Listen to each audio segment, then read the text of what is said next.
Thank you, Jamie, for that very kind introduction. It's really a privilege to be here as a first-time denter. So, show of hands, who played the game Operation when they were a little kid?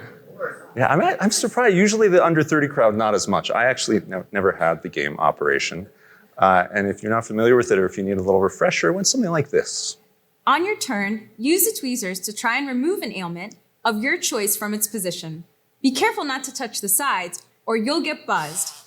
And Cavity Sam's nose will light up. Once all the pieces have been removed, the player with the most pieces is the winner.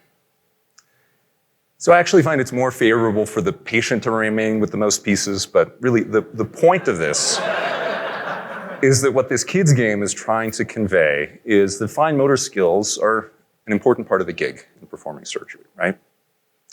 So as Jamie said, I'm a vitreoretinal microsurgeon. That's a pretty small community in the sphere of surgery. And so I want to give you a little bit of an introduction to what I do as an eye surgeon. There's a schematic of the eye. In many ways, it really works a lot like a camera, right? The colored part in the front is the iris. That's what gives your eye the color. There's a lens inside the eye, which does the focusing. And in the back of the eye, where in your camera there's an image processor, which in your camera is flat, but the eye is curved, is the retina.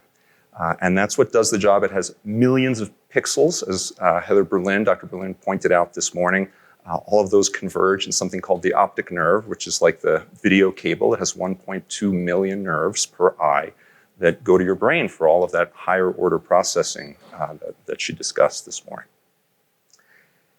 And so when we do surgery, a patient is lying on their back, and we use some tiny instruments through the front part of the eye. Now, I will tell you, I've seen a treatment of Heather's talk this morning probably a dozen times, and she gave the best lecture I have ever seen. Yeah, a round of applause for Dr. Berlin. I don't know if Heather's here, but I hope you got to hear that. Outstanding. But I will say, with all due respect, that drilling holes in your head is not minimally invasive. So we use 0.5 millimeter incisions to enter the eye. They're so small, in fact, that we don't even need to use stitches at the end to close up the eye. And we don't need to put in a camera like most surgeons inside the eye, because we look through the pupil in sort of the reverse of how the eye sees. So this is what it looks like in the operating room. We use microscope technology. You can see two of my former trainees on the right, whom I'm very proud of. Emily Cole at the microscope is at University of Michigan. Monique Monroe is one of the leading surgeons in retina in Canada. And on the left is Luis Acaba. He's one of the most gifted young surgeons I've ever met, and this was a particular privilege for me because his mother is a world-renowned surgeon in Puerto Rico, and I got to spend about a week with her after I finished my training, and she really very much influenced how I do surgery. And increasingly, about half the time, we still use microscopes, but we don't look through the eyepieces. We use so-called heads-up 3D visualization technology, and you can see here my fellow Dr. Nancy Fox is doing this case 2 days after her pregnancy due date, and it's actually really difficult to look through those eyepieces when you're 9+ months pregnant. Not that I would know, so we ended up doing, I think, for that week, all of our cases using this technology. So the bottom line is very technologically heavy place, but ultimately we still do the surgery with our two hands. I wish we had robotics in eye surgery, and we will at some point, but for a number of reasons, we do not yet. Surgery is very much of a team sport. There's, in my case, in the university setting, pretty much always an assistant surgeon, a circulating nurse, a scrub nurse, and I'm very fortunate to be able to have a number of people visit when we do uncommon procedures from the United States, from other countries. It's a wonderful learning environment. So this is that view through the pupil down onto the retina, and I want to give you a view into what we do. So this is a patient with severe diabetic eye disease. That white thing is a scar that has caused them to be legally blind in that eye, and I'm using a surgical instrument to remove it.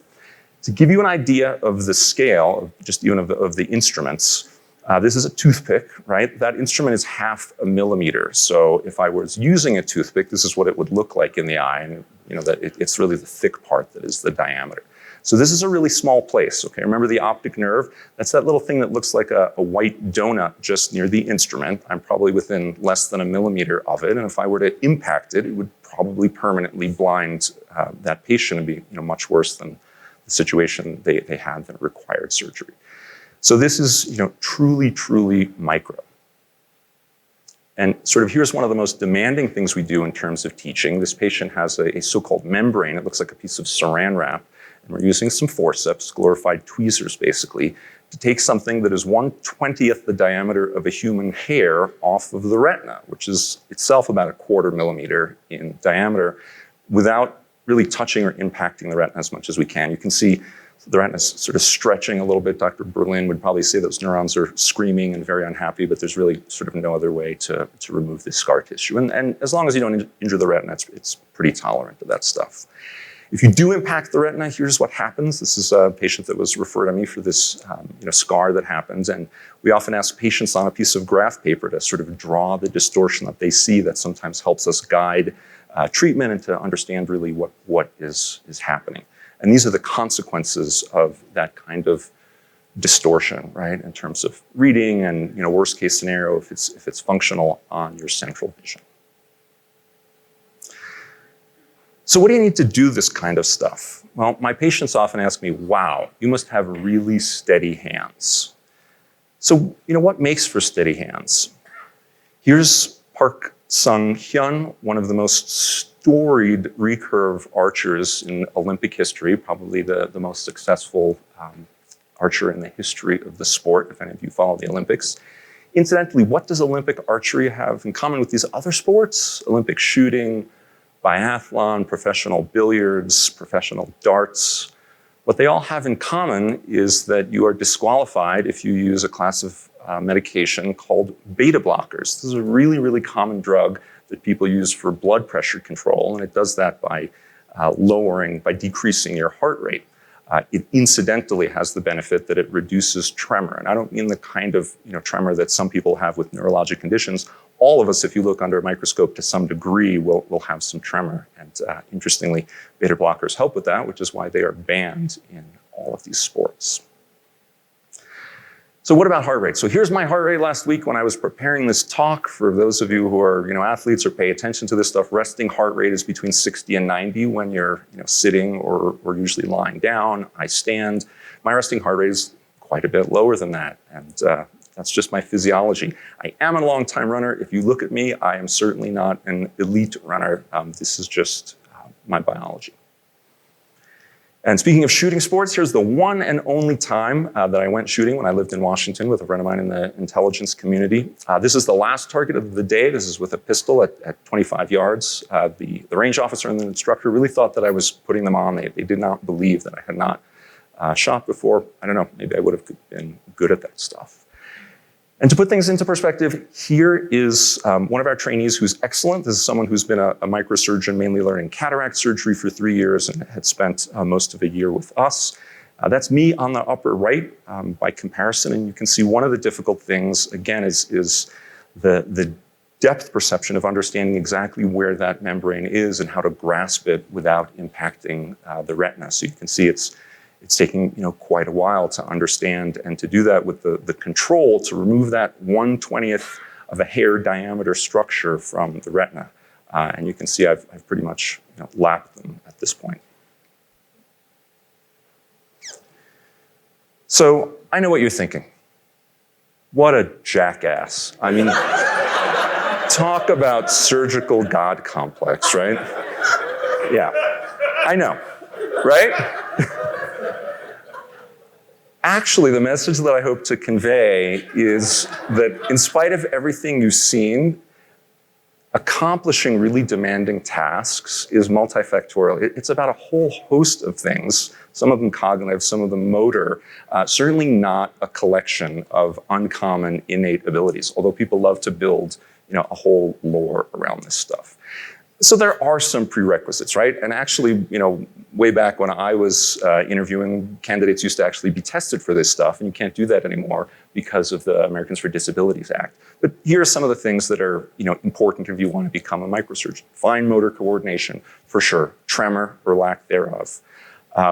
Stereo vision, that's actually different than depth perception. A lot of people confuse this. What is depth perception? Well, that really involves shadow, light, a lot of other things. Artists who who employ the trompe l'oeil style you can see in two-dimensional media are able to use perspective and light in a way to convey this, right? Here's a great example of this. The best way I think to appreciate it is scan the edges, the balcony. Look at the bottom when looking at the people looking down at you, and you really do gain that sense of depth, but of course there's none there, right? What's stereo vision? It's a little dark, but go ahead and put both your hands together so they're steady, and put your thumbs one exactly next to the other, and then move one thumb just a hair until it looks just barely ahead of the other one. Now, without moving, close one eye, you don't see that anymore. They probably look like they're in the same place, right? That is stereo vision. Incidentally, if they look the same to you under both circumstances and you don't know why that is, see me after class. And the other thing is working well with both hands helps. I happen to be mixed dominant, which means I just, for my whole life, do certain things with one hand and one with the other. I can write with both hands, but I'm more dominant with my right hand. I can handwrite more quickly, for example. So all that stuff helps. And again, here's an example of a trainee. There's a bleed. And if you're worried that that person won't see from that part of the retina anymore, they made a strategic decision to start away from the part of the retina that gives you your central vision. And I have those kind of bleeds sometimes as well. So again, this is not all about dexterity, right?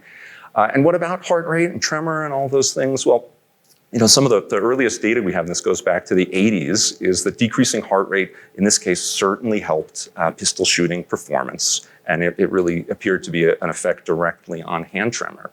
But more recently, the World Anti-Doping Agency, the folks who are in charge of all this stuff for the Olympics, did an excellent study, randomized double-blind crossover study looking at both men and women and a number of behaviors. And they found that there was no difference between groups in using these beta blockers. So even steadiness is not as simple as you'd think and not just dependent on heart rate, although it probably is an important variable some of the time. So the case that I'd like to make, and this is the experience that I've had from some of my research and also from talking to my colleagues and from being a teacher now for years, is that mastery of complex skills is multifactorial. What do I mean by that? It involves both very significantly cognitive as well as motor abilities. People who are elite performers have a persistence that they exert over a long period of time in terms of practice and improvement. I think probably the most important one is a systematic and comprehensive approach to attain those goals. Elite performers identify their weaknesses and then work very hard to make those as strong as they can, or at least as strong as their strengths. And I think elite performers often, but not always, possess some of these uncommon innate abilities that facilitate execution of the above tasks. So let's look at a case study. The Kid. So for those of you who are not fans of baseball, this is Ted Williams, who spent his entire career with the Boston Red Sox. It's a little bit awkward and painful for me to use this as a case study. I was raised in New York and I'm a lifelong Yankees fan. Jamie Ewan Swiss, apologies, Jamie, but this is a good case. So he was the last 400 hitter. He won the AL batting championship 6 times. The final time was batting .328 at the age of 40, which was unheard of now, almost 6 or 7 decades ago. He batted .316 as a 42-year-old. He hit 521 home runs. But something that people don't talk about as much, but that is acknowledged, is that he was a student of the game as few others have ever been. He probably would have had even better numbers, but he had at least 5 of his top years as a naval aviator in the Marine Corps as well during both World War II and Korea. And one of the things that people think made him an outstanding hitter, and maybe even more so as an aviator, because I'd read he had said that in the era before there was plane-mounted radar in combat, that he used to be able to see enemy planes before anyone else. And that's because he was tested and found to have 20/10 vision. What does that mean, incidentally? So for those of you, I checked it out before, in about the 3rd row, if you can read that 20/10 line, the smallest one with the arrow, then you have Ted Williams vision. And if you're in the middle, about 3 or 4 rows back, maybe that's the green line that's underlined. The one that's underlined is 20/20 vision. Those numbers just mean that Ted Williams could see at 20 feet what someone with quote-unquote perfect normal human vision could see at 10 feet. Or put maybe more accessibly, if you were standing 50 feet away, Ted Williams could see what you're barely making out at 100 feet away. And people love to talk about this stuff, but I would actually argue there's something else that was probably equally as important, and it's this figure. So this was really influential on me when I was a high school baseball player my freshman year. This was my Bible, The Science of Hitting. For those of you who know this book, I did not have the hardcover copy like maybe some of you who had it. I bought it in softcover. This is what it looks like. And what does it show? It shows his batting percentage at each possible place in the strike zone, right? And you see this all the time now, but remember, this was before the StatCast era. This was 70 years ago. Ted Williams did this because at every at-bat for his entire career, he remembered every pitch and immediately wrote down whether he hit it or not and whether he made contact, and he did that over many, many years. I think maybe he was facilitated by some people helping him behind home plate later. The point is, you might think that Ted Williams probably needed to do this, less than any other player playing baseball, but he did this as a way really to absolutely maximize all of those innate abilities. I think that every player should have goals to keep his interest up over the long haul, goals that are realistic and that reflect improvement. For me, if I couldn't hit 35 home runs, I was unhappy. If I couldn't drive in 100 runs, if I couldn't hit at least 330, I was unhappy. Goals keep you on your toes, make you bear down, give you objectives at those times when you might otherwise be inclined to just go through the motions. You certainly cannot go through the motions and be a great hitter, not even a good hitter. It's the most difficult thing to do in sport. I think it's a great illustrative case. So I'd like to shift gears now and talk to you in a way that I talk to surgeons, mostly trainees and people who are learning. This is a talk that a colleague of mine at Harvard asked me to make a number of years ago. Most of the time as surgeons, we talk about technical stuff, the business of doing surgery and what's happening at the tips of the instruments. But I'm going to try and let you in on some of the other things that I think are really important to do to achieve your greatest potential. I'm a great fan of aphorisms and epigrams, and I'm going to pepper this part of the talk with a bunch of them, but I think you can sum up the whole thing with this quote: prepare for the worst, hope for the best. So preoperative preparation, what do we do before surgery? This is something that as a patient, intuitively you understand, but that they don't do a great job in teaching, and that's how to think about this. There's this great quote: it takes 5 years to learn how to operate and 10 to learn how not to. And the corollary of this is there ain't nothing so bad that the doctor can't make it worse. This was told to me by my friend Jerry Bovino, who's now retired and a storied surgeon, but I really can't find the attribution because it is probably as old as surgery itself. So next, surgical planning.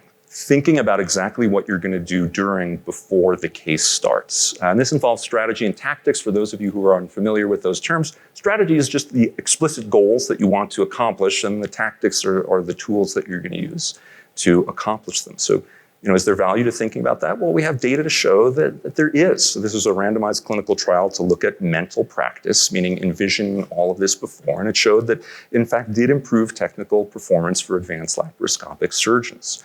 What does this look like? So this is the storied downhill Olympic skier, or I should say professional skier, Lindsey Vonn. I come to the start usually 20 minutes before I actually have to run. And I'll go through the course, 10, 15 times in my mind before I actually get into the starting gate.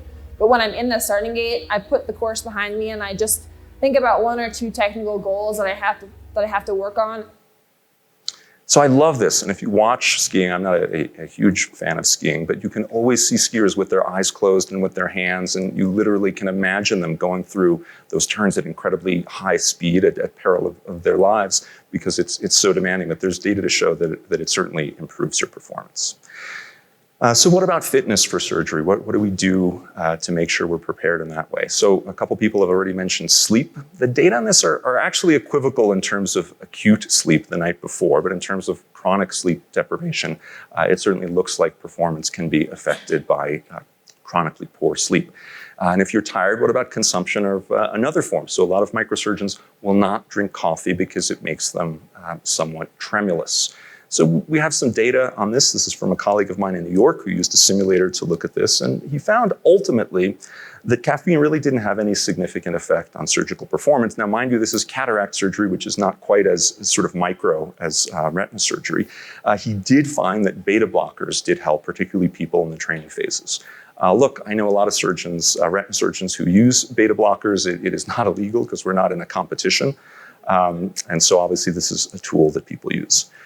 What about consumption of another form? Do surgeons drink alcohol? Do we drink when we're on call or the evening before surgery? So in terms of being on call, the American Medical Association is very clear on this. Basically, since you're prohibited from practicing medicine under the influence, you really shouldn't be drinking it on call either. And does it affect surgical performance? So we have some data there as well. This is ear, nose, and throat microsurgery, and it turns out that one drink up to 45 minutes before surgery really had no effect, but 3 or more certainly did. Do surgeons drink when they're on call? Do they have, a cocktail or even a couple? Frankly, a lot of surgeons that I know do. I do not. And of course, I don't take call in the hospital. I'm at home. Even if I have to come in, there would be a lag. But I always think if I had to go to the ER and talk to a patient or a family or the family of a child, if they could even perceive any alcohol on my breath, that's a bad look. So I do not. What about surgery after a night of drinking? So in perhaps my favorite title in this entire house of surgical literature, Surgical Dexterity After, quote, a night out on the town. This is not surprisingly from some of my friends in London at King's College and Barts. And here's the study. This is fantastic. 5 surgeons, all men, so not a wonderfully diverse study. This was done a number of years ago. Were trained mercifully. This was done in a surgical simulator. And there were 3 groups. A control night with no alcohol and a full night's sleep. The next group was maybe the most unfortunate, a sham night out, so sleep deprived but with no alcohol. So they had to tolerate the lads' ridiculous drunken behavior but not consume anything themselves. And the third group, a night out with alcohol, wait for it, ad libitum. And so what did this night out look like? So on average, they had 10 units of alcohol. How much is that? 1 unit was about 1 shot. So they really knew how to go after it there in London. Oh, is right. How much sleep? 3.75 hours. So like I said, they really know how to have a night out on the town. And so not surprisingly, both alcohol consumption and sleep deprivation adversely affected their abilities the next day. So, what I tell trainees is ultimately 1 glass of wine, not, I think the bard said it best, to thine own self be true.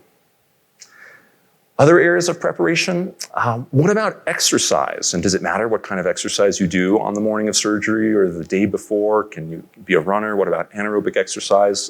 So weightlifting certainly increases tremor. I know a lot of surgeons, and I used to be one of them. Incidentally, so there's a lot of musculoskeletal and cervical disc joint disease that develops in microsurgeons because we sit for hours in ways that are not good for your spine health.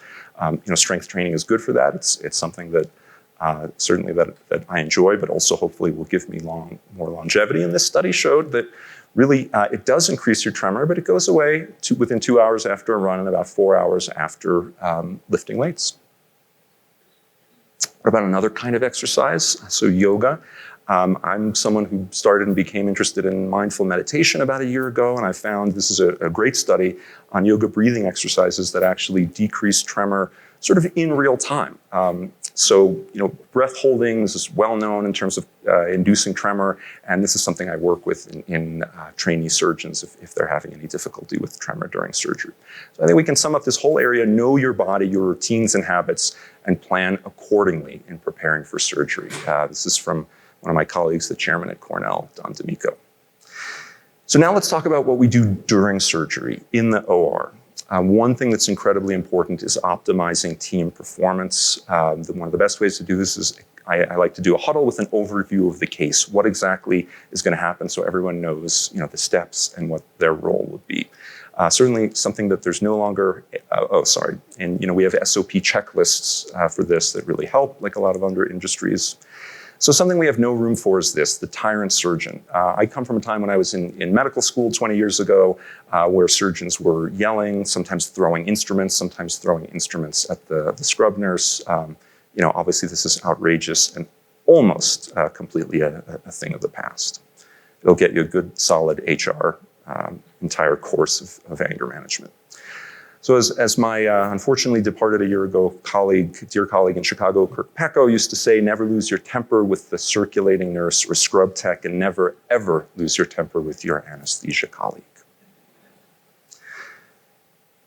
All right, so let's talk about things that are happening during surgery. And one of them, again, that the game operation wouldn't really convey is surgical decision-making. And this is really very much informed by experience, all right? This is a great study looking at experience in cataract surgery, which is the most common surgical procedure in the developed world. And what they showed is that the experience of the cataract surgeon affected visual acuity, meaning how well you could see in the early postoperative period.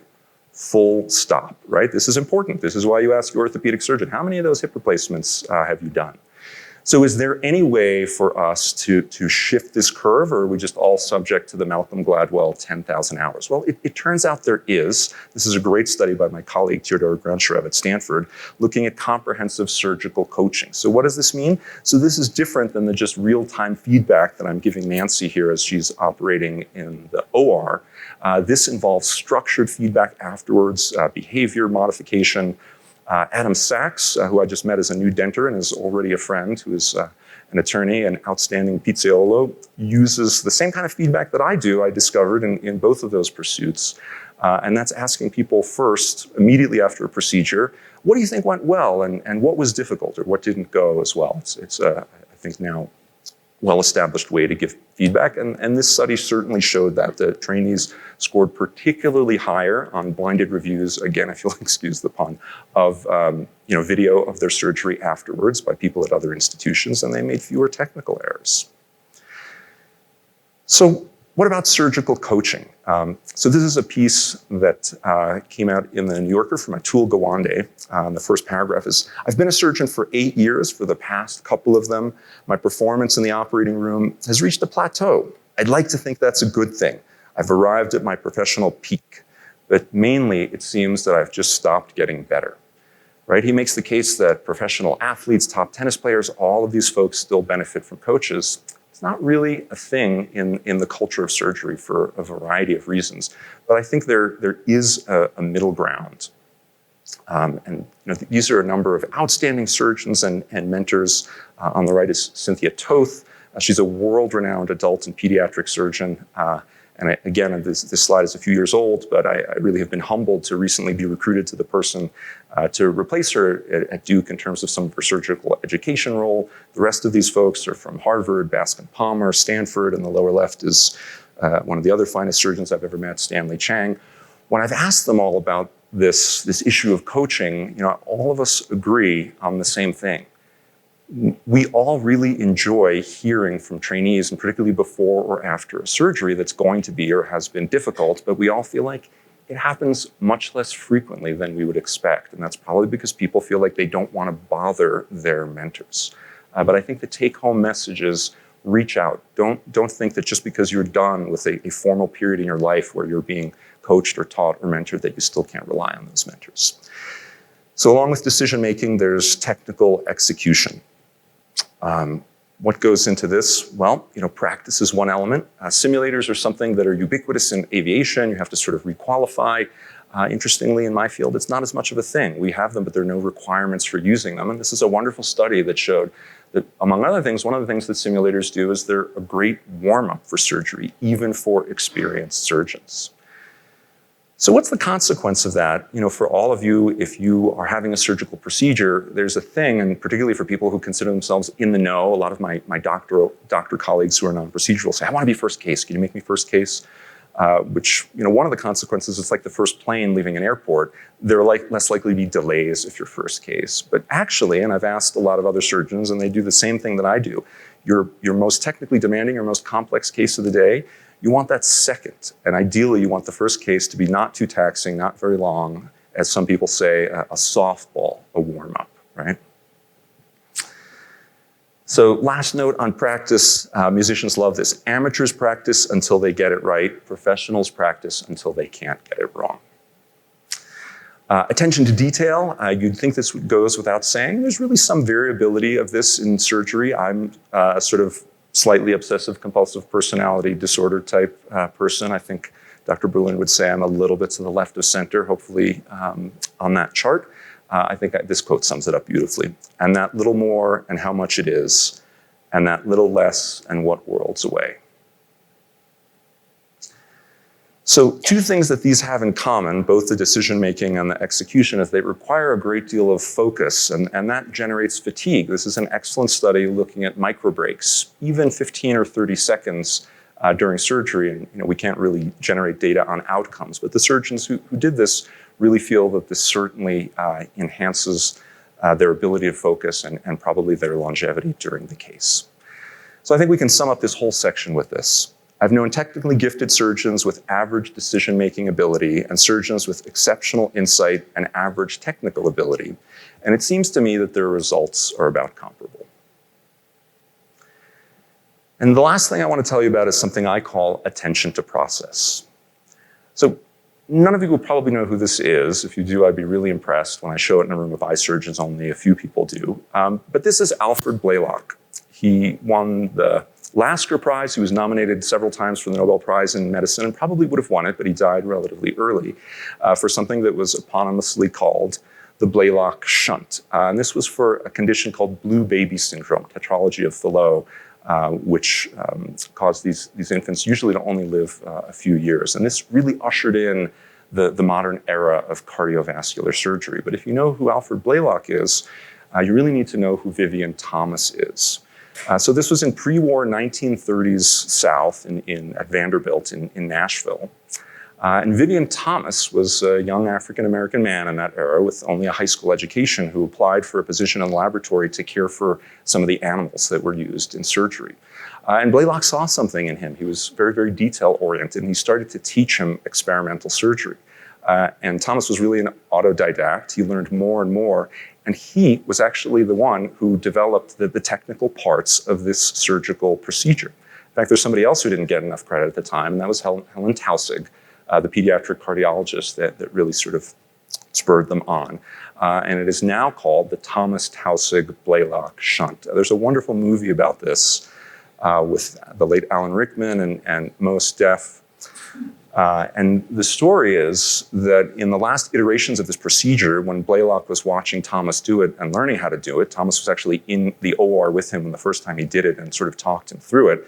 The suture lines were so perfect, the anatomy looked so native that he said, "Vivian, this looks like something the Lord made," and that's the title. It's funny, I've told this story so many times and it always makes me a little bit emotional because he was denied credit for so many years, but also just because of the degree of mastery that he must have had.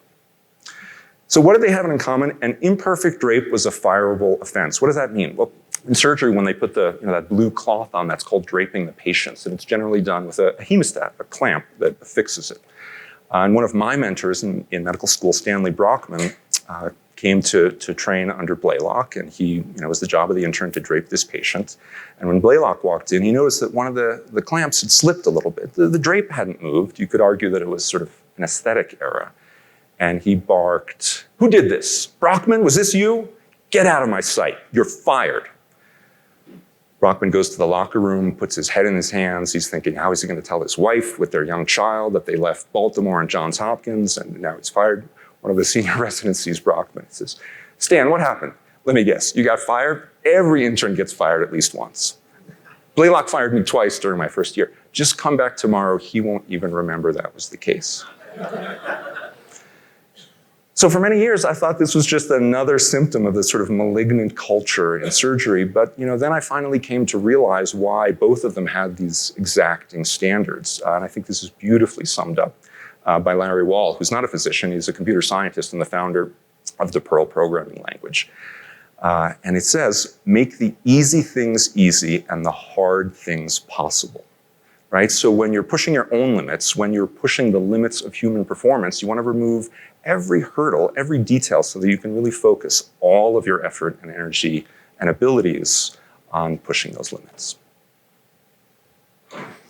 So speaking of limits, how about failure? All right, I don't have to tell this group, this is a ubiquitous Silicon Valley axiom, fail fast and fail often. Really, it's from the preacher and evangelist John C. Maxwell, who said, fail early, fail often, but always fail forward. But what about when failure is not really an option, right? And that's the goal in surgical procedures. So what are some of the things that we really try and focus on. I approach this, I sort of put on my data scientist hat and think about things in terms of reducible error and irreducible error. Irreducible is the stuff that's so-called act of God, but really a lot of what we call irreducible is probably because we just haven't thought in advance about these things that could happen. So some of the things that I really emphasize in terms of teaching trainees: prioritize visualization. What does that mean? There's a great surgical axiom: you can't fix what you can't see. And we're going to get back to that one. Fidelity to strategic goals, right? There's another great quote: the enemy of the good is the perfect, that we talk about in surgery, but at the same time, maintaining some flexibility according to circumstances. And lastly, beware of complacency. Okay, so this should speak for itself. So this is a 12-year-old boy who had an eye injury and developed a cataract.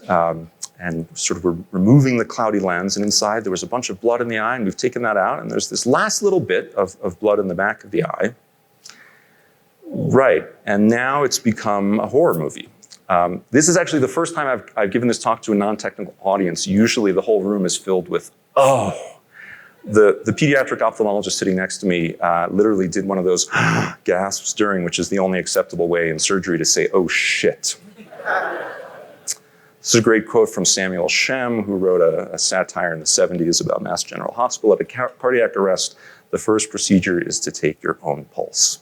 So now I have a new axiom, right? You can't fix what you can't see, though you can certainly break what you've failed to perceive. So when this happens, what are the appropriate things to do? And the first and foremost is equanimity. This is simply defined as a calmness and presence of mind in the face of challenging or difficult circumstances. And you'd think this goes without saying, but all of you know people who tend to lash out, blame someone else. I've seen this happen a lot in the OR, or worse yet, just jump to some course of action before taking even a little bit of time to really sort of reassess.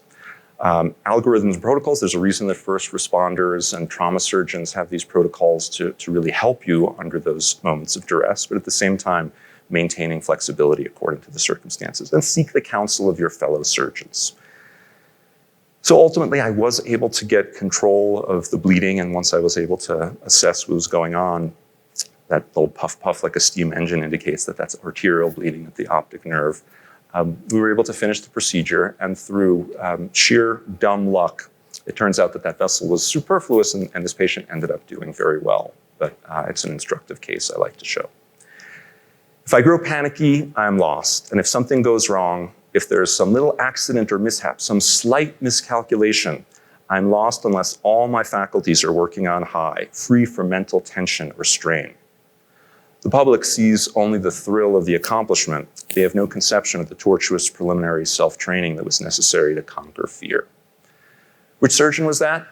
No surgeon at all. The escape artist Houdini.